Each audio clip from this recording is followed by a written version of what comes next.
Hello, my name is Benjamin Hart. I'm an American attorney and the Managing Director of Integrity Legal here in Bangkok, Thailand. In this video today, we're going to be discussing, as the title suggests, notice periods in connection with Thailand labor law and the termination of employees. As noted in another video on this channel, there is a probationary period associated with employment here in the Kingdom of Thailand. As previously noted in that video, Thailand is not a sort of at-will employment jurisdiction, similar to the jurisdiction that I come from.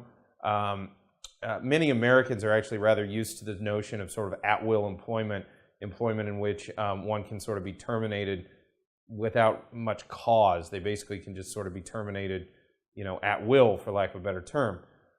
Sometimes it's called being in a right-to-work state back in the U.S.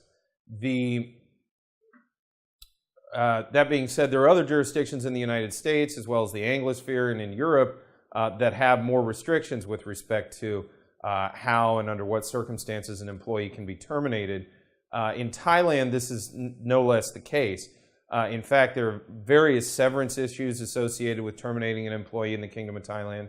And one of the most important issues that I think is often overlooked that I've noted here in the Kingdom is the notion of notice periods.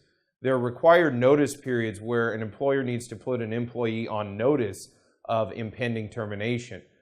This can be somewhat of a foreign concept, especially to those who come from some of the American jurisdictions, because I myself was not particularly aware of this and was not particularly able to really deal with it when I first came upon this issue.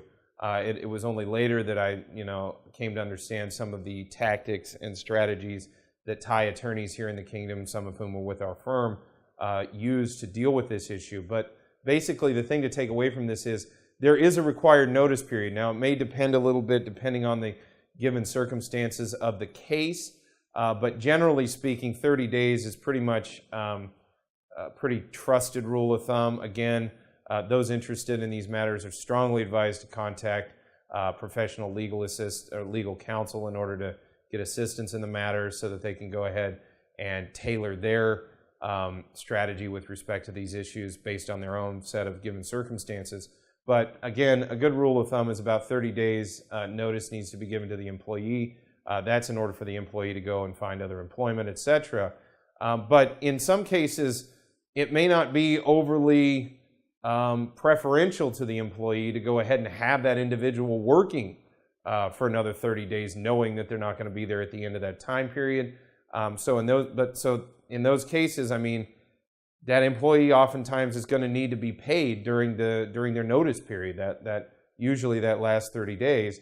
This can create kind of a conundrum for employers over here in Thailand wishing to deal with staff issues. Unfortunately, sometimes there are simply just circumstances that can't be overcome. You just kind of have to deal with it. This is kind of one of those circumstances. But something to take into consideration with respect to notice and the probationary period specifically is that notice needs to be given even during the probationary period. I found it rather interesting over the years that many of the folks that I've dealt with when dealing with these issues, they kind of take the presumption, if you will, that during the probationary period, there's basically an at-will employment regime at work during that period of time. That's not exactly the case. Notice is still required, notwithstanding the fact that an employee may be in the probationary period and can be fired without necessarily having to be given severance per se. But firing an individual without giving adequate notice may be grounds for them to take to the labor court and cause a dispute with respect to that issue. And therefore, perhaps you're still going to see sort of a monetary settlement have to come out of a set of circumstances like that for failure to give notice. So again, notice in sort of a Western context, or at least how it's applied in the Kingdom here, is a bit strange or alien, if you will. But it's the way it's done here in the Kingdom of Thailand by and large. There may be certain ways in which one can figure out a way to mitigate at least one's monetary payout with respect to notice, but that's probably going to vary depending on circumstances and depending on the employee in question.